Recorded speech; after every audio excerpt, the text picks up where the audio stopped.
Do you want to take more interesting landscape photos? Well, do you? I know that I do, and I hope that you do too. See, it's too easy to go somewhere and take average, boring photos of something you never do anything with. Yep, I've taken loads of these myself, so don't worry. And it's so easy to take the same photo of something we've all seen 1,000 times. Let's not do any of that. And no, this isn't the same as the last episode. It's completely different after this beginning bit. More on that in a minute. No, there's so much more that we can do. And in this episode, I am going to tell you 11 things that you can do to help you to take better landscape photos.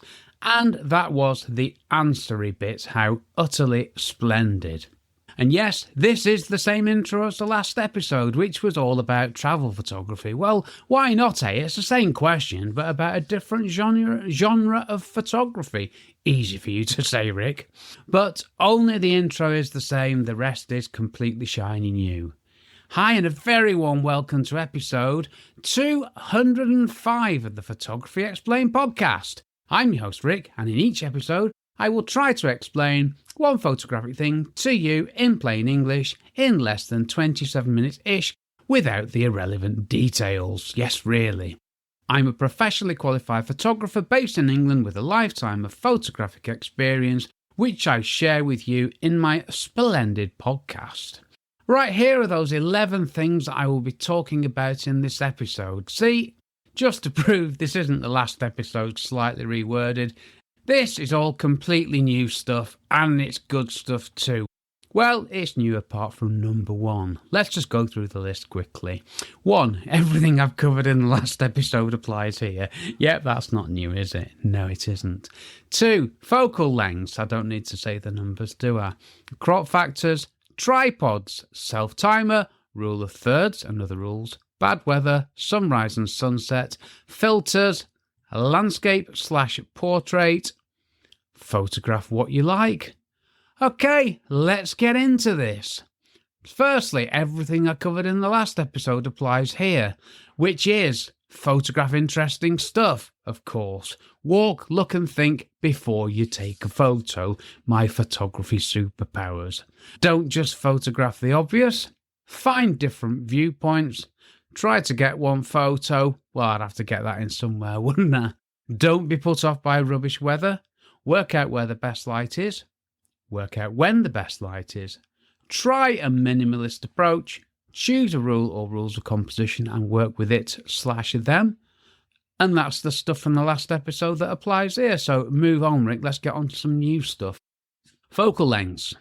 To begin with, a standard focal length is 50mm on a full-frame camera, 75 to 80mm on a crop sensor camera, and 100mm on a Micro Four Thirds camera. A standard lens is meant to replicate what and how we humans see the world. If we're being pedantic about this, it's been said that a 43mm focal length replicates the human view the best. But what's 7mm between friends? No, 50mm is the accepted standard focal length and has been forever as far as I know. That's as long as I've been into photography, which is quite a long time. Longer than I care to admit to. If you want to know, ask me. And the point here is that with a wide-angle lens you get a wider field of view, and all that goes with that. And with a telephoto lens, you get a narrower field of view, and all that goes with that. Here are some numbers. Wide-angle focal length, in very crude terms, less than 50mm on a full-frame camera, less than 75 to 80mm on a crop sensor camera, and less than 100mm on a Micro Four Thirds camera. Telephoto, more than 50mm on a full-frame camera, more than 75 to 80mm on a crop sensor camera, and more than 100mm on a Micro Four Thirds camera. Now I'm talking here about the effective focal length, not the focal length on the lens, because if you got a 50mm focal length on a Micro Four Thirds camera, you're actually getting 100mm because the crop factor is 2, so 50 times 2 is 100. It's infuriating, isn't it? Why doesn't the lens say 100mm rather than 50mm? There is an optical reason for that, but do we care? No, we don't. Sorry, that wasn't even in the script. Keeping on track, Rick, I talked in general about how focal length changes the composition in episode 203, Understanding Focal Length and its Effect on Composition. So, what landscape photography specific things are there? Don't just assume that landscape photos are always taken with wide-angle lenses, or that they're always taken in landscape orientation. Of course, wide-angle lenses are used for landscape photography, as they help us to capture, well, a landscape. However, within every landscape photo, there will be smaller parts of a composition that can make it completely different. And you can use a telephoto lens to narrow a sweeping vista to, a single tree, for example. So take that wide sweeping vista by all means if you want to, but once you've done that, have a look closer and see what you can find within that scene. Now, I love doing this, there's often so much to discover. And here's something that you can do at home, dear listener. Look at some of your landscape photos, zoom in on them and see what you find within your compositions. See if you can find the photos within the photo. This is a super effective thing to do, and it will hopefully also get you looking at your landscape compositions differently when you're out and about taking photos. Yep, I'm all about helping photographers take better photos, including taking photos in different ways and also viewing things differently. So don't just use wide-angle lenses for your landscape photos, okay? Oh yeah, I nearly forgot. You can also move closer to something to get a different perspective. Rather than zooming, you can move closer. And you can move further away, and this is called, wait for it, zooming with your feet. Yes, really. Move on, Rick. Crop factors. Yep, just following on from focal length and that nonsense. So we've got full frame, crop sensor and micro four thirds cameras. Those are the general consumer cameras. There's other specialist cameras, but I'm not covering those here. So you need to bear in mind crop factors. I've covered them above, but this is the point I want to make. 33mm focal length is a wide angle focal length on a full frame camera. But that same 33mm focal length on a crop sensor camera is a standard focal length. And 33mm on a micro four thirds camera gives you 66mm, which is telephoto focal length. It's bonkers, isn't it? But you need to be very aware if your camera has a crop factor, which potentially changes everything with every photo that you take. Right, let's move on to something more straightforward. Tripods. Good old tripods. Well, how can a tripod possibly help you come up with better landscape photos? Simple. Using a tripod, it slows you down and it makes taking a photo a much more considered, deliberate act. And put your camera on a tripod and you'll probably take fewer photos. It's just one of those strange things. And putting your camera on a tripod, it also pushes you into taking more time and care over your composition, as your camera's in a fixed position and you can make minor adjustments to a composition to really refine things and get the best single photo that you can. Taking photos with your camera on a tripod is completely different from taking photos handheld, and it can definitely help you to take better photos. And there's the obvious benefit of getting super sharp photos, and you don't need to worry about low light, shutter speeds, high ISOs, noise, etc., etc. I take every photo that I can with my camera on a tripod. This is related to taking photos with your camera on a tripod, and it's the good old self-timer built into your camera. With your camera on a tripod, use the self-timer to take a photo.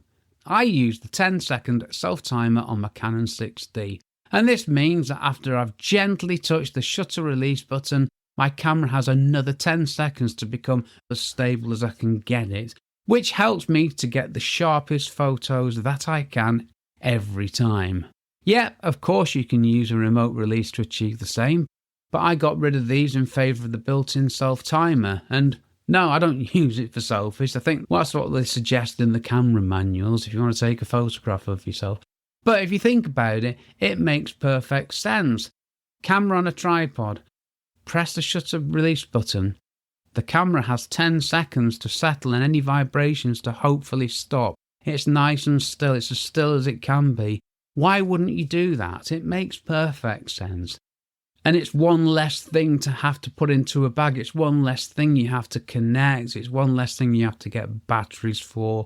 It just makes sense to me, so that's what I do. Loop viewers. Right, so your camera's on a tripod and it's a bright sunny day and you can barely see your LCD screen. Now, with my Canon 6D, the LCD screen's rubbish, let's be honest about that. But then again, it was a camera that was first released on the market in 2014, so that criticism is qualified by the fact it's a camera that's over 10 years old, and look how much technology has come on in the last 10 years. But with my iPhone 15 Pro, I cannot see the screen in the sun to take a photo. I've got no chance. So this is what I do. I've got a loop viewer. I think that's the right name for it. It attaches to the back of the camera and it shades the LCD screen, and it's got a little flip down bit which you can magnify, and it's got a rubber eye cut. So you put your eye to the screen now and you can see a magnified, fully shaded screen. It's brilliant. I use this in conjunction with the viewfinder, which is one of the main differences between a camera and a phone as far as I'm concerned. I don't like taking photos holding my phone in front of my face. I like looking through a camera viewfinder, and I use the LCD screen to help me to get a better composition. And I can also use the loop viewer to review a photo I've taken to see if it's any good. I can't do that with my Canon 6D because I can't see it and I haven't got an electronic viewfinder. That's how old it is. Okay, I think I can move on from there, don't I? Oh no, one thing I want to say about it. I bought my loop viewer from from an online retailer, shall we say, a rather popular online retailer, about 12 years ago, and it cost me just over 20 quid. And I've used that one ever since, and it's served me splendidly. So get a loop viewer if you want to get into landscape photography and see what you're actually doing. Okay, rules of thirds and other rules. Well, the rule of thirds is a landscape photographer's friend. So what's the rule of thirds if you're new to my podcast? Imagine two horizontal lines, one 1/3 up from the bottom and one 2/3 up from the bottom. And then imagine two vertical lines, one 1/3 in from the left and the other 2/3 in from the left. So that's two horizontal lines and two vertical lines. And with my Canon 6D, I can add the 3x3 grid to my LCD screen, which is another reason why the loop viewer is helpful, because I use these things to help me make a composition. But how does this help us, Rick? How does this help us? Dead simple. The chances are there's a horizon if you're taking a landscape photo. There's a reasonable chance of that, isn't there? So you put the horizon on one of these lines or near it. We don't have to be precise here, just don't put it in the middle. Put the horizon on the upper line if there's more interesting stuff below the horizon, and put the horizon on the lower line if there's more interest above the horizon, such as in the sky. Putting the horizon in the middle does not give pleasing compositions, and in effect it cuts the composition in half, which is not a good thing. This is a very simple but very effective way to take better landscape photos. What is not to love? Bad weather. Well, bad weather, it can make landscape photos. A clear blue sky can give you photos that are, well, boring to be honest.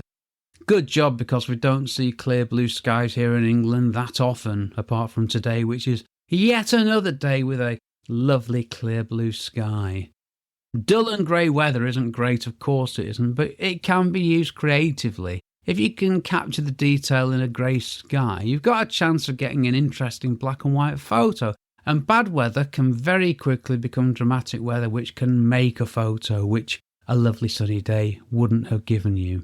So bad weather, not always bad, but if it's absolutely hammering it down with rain, yeah, we'd all think twice, wouldn't we? Of course we would. Right, sunrise and sunset. These are great times to take landscape photos, of course they are. Sunrise is my preference. I absolutely love witnessing the start of a new day and watching that sun pop up over the horizon. But there's the time before sunrise when you get all sorts of magical things happening with the light. And after the sun has risen, you got that wonderful morning directional light. Now, to really appreciate this morning light, take a photo of something at sunrise, and then take a photo of the same thing not long after the sun has risen, and take another photo at noon with the sun overhead in its highest position. And can you tell the difference? The photo taken at noon is probably nowhere near as good as the others.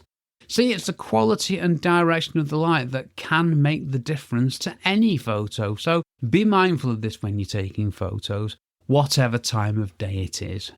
Now, we're not all in the position where we can only take photos when the light's amazing, so be mindful of this when you're taking photos, whatever time of day that is. You might want to plan a day so that when the sun's more overhead, you're photographing other things such as indoors or street stuff, because you can't photograph certain things when they're in complete shadow, can you? Don't not take photos at noon. Just think about what you're taking photos of and be aware of what the light's doing and what the shadows are looking like, okay? Right, filters. Filters. How utterly old school. Filters attach to the front of a lens and they do something to the light that passes through the lens to the camera sensor. There are lots of filters and I've got two different ones. I've got one neutral density filter and I have one circular polarizing filter. My neutral density filter, ND for short, it's a whopping 10-stop filter. This means that I can use slower shutter speeds with the filter on than without it on, as the neutral density filter reduces the amount of light getting through to the camera sensor. And 10 stops is a massive difference, let me explain. If I'm taking a photo without the ND filter, and I've got a correct exposure with an ISO of 100 of 1/125th of a second at f8, put my ND filter on and the correct exposure at an ISO of 100 with the same aperture of f8, it goes from 1/125th of a second to, wait for it, 8 seconds. 8 seconds. This is absolutely bonkers. You can do long exposures in broad daylight, but you'll need a tripod, won't you? Yes, you will, Rick. And you know what? Neutral density filters explained is now a future episode. I've just added it to my list when writing this, which is a complete bonus for me. How utterly splendid. And the other filter I've got is a circular polarizing filter, and this can remove or reduce reflections and it can increase the saturation of colours in a photo. And being circular, you can rotate the filter to get the desired effect. And yes, polarizing filters are going to also be an episode all of their own too. So that's 2 new episodes out of this one, which is excellent. I used to have loads of other filters, but I've got these 2 now, and that's it. And the thing that, the thought that came to me as I was writing this, have I ever combined the 2? No, never thought of doing that. And now that I've got that thought, I want to do it. So one day I guess I will. Okay, landscape and portrait orientation. Try both. Don't just assume that a landscape photo should be taken in landscape orientation. And let's not forget, with the way that photos are viewed these days, such as on phones, portrait orientation should be more of a consideration than ever anyway. And another thing that you can do yourself is change the orientation of photos you already have and see what happens, which is another excellent learning tip. Blimey, I'm full of them today, aren't I? And if you're using a tripod, and if not, why not, dear listener? Get an L bracket and you can very quickly change from one to the other, as in portrait to landscape, landscape to portrait, without losing the composition, because the tripod head stays where it is and the camera is taken off the tripod and then rotated through 90 degrees and fixed back on the tripod head in the different orientation, which works an absolute treat. And for completeness on that one, I got an L bracket from a popular online retailer many years ago for about £30, maybe 20-30 quid. And I still use it to this day, and it works a treat. It's just an L-shaped piece of metal with some fixings on it. That's all it is. It's nothing complicated. Last point, photograph what you like. If you like taking photos of beaches at sunrise, take photos of beaches at sunrise. If you like taking photos of empty baked bean cans, take photos of empty baked bean cans. Yep, that was the first example that came into my head after beaches, which I know is a worry. Or is it because I'm hungry? But the point is this: photograph what you want to photograph, what you want to photograph. And if you get to the point where you're being paid to take photos, you're going to lose that choice to a degree, but that's fine if you're being paid, isn't it? Absolutely fine. But while you're not being paid and you can do what you want, take what you want. And if you don't know what you want to photograph, if you don't know what you like to photograph, take everything and anything and see what you like and don't like. Yes, this takes a bit of thought, time and effort, but if you don't know, you don't know. And if you don't know, you need to work it out. But you're going to take better photos if you're taking photos of things you like, and you will enjoy your photography more. And that is a fact, dear listener. Makes perfect sense, doesn't it? Okay, that's that. Here are some things for you to do. Look at some of your photos and zoom in. See what you can find within a composition. And then do the same when you're out and about taking photos. And with the same photos, try putting landscape orientation photos in portrait orientation and vice versa, and see what happens, see what you think. Have a play with these things, and hopefully you will start to think a little bit differently about your compositions. And when you've done this good stuff, let me know how you get on, dear listener. Please let me know. It'd be lovely to hear from you, and hopefully this works for you. Right, what if I use a phone to take photos? Well, as in the last episode, all of the above applies. And I want to repeat the fill the frame bit, which I repeated last episode. With the phone, the default lens is a wide-angle lens, meaning you're starting off with stuff some way away and looking small. So making the conscious decision to fill the frame by either zooming in or moving close to something will improve many photos taken with a phone and will make those photos more distinctive and different from other photos taken with phones.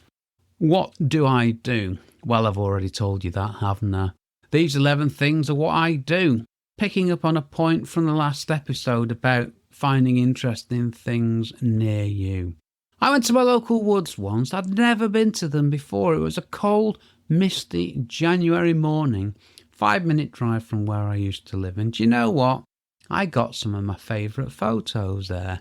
Yes, one cold, misty, mysterious January morning, not far from where I was living. I got some amazing photos that could have been taken anywhere. And that's the point I want to get over here. I know, sorry, I'm going back to the last episode to a degree, but this is so relevant to landscape photography. It's so relevant, it's something I should have mentioned earlier. You can get amazing photos anywhere. What you need is something interesting, some interesting light, some interesting weather. Put the 3 things together and you can get amazing photos in the woods a mile from where you live, like I did. And I wasn't expecting anything, but I got some really good stuff. And another thing I like to do is to go back to the same place at different times of the year where you get completely different photos. The seasons change, the light changes, everything changes. So just because you've been somewhere once and got some great photos doesn't mean you can't go back and get something different or better.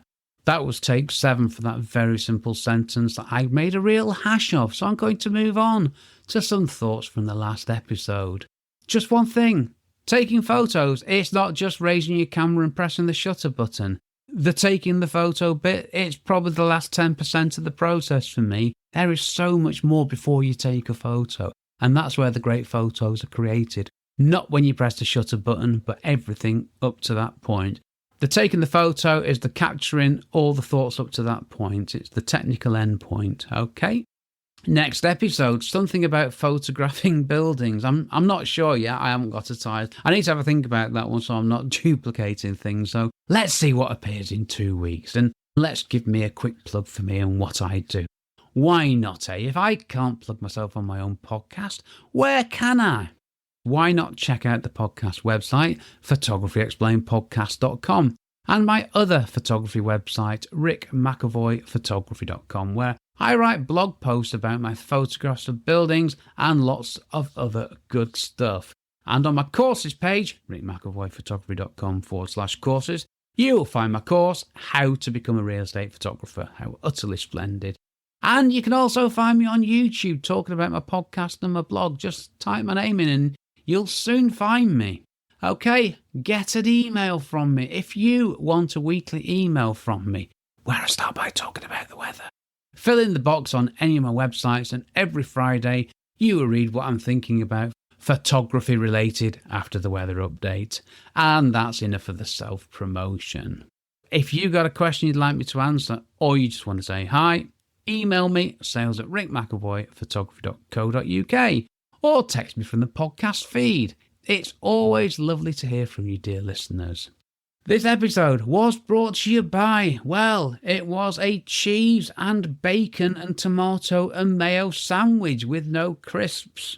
Yes, a daring sandwich day for me, and it wasn't too bad, to be fair, so that makes a change from a bit of pickle, doesn't it? Which I consumed before settling in my homemade, acoustically cushioned recording emporium. I've been Rick McAvoy. Thanks again very much for listening to my small but perfectly formed podcast, it says here, and for giving me about 27 minutes of your valuable time. Now, I reckon this episode is going to be about 27 minutes long after I've edited out the mistakes and other bad stuff. We'll see. Thanks for listening. Take care. Stay safe. Cheers from me, Rick.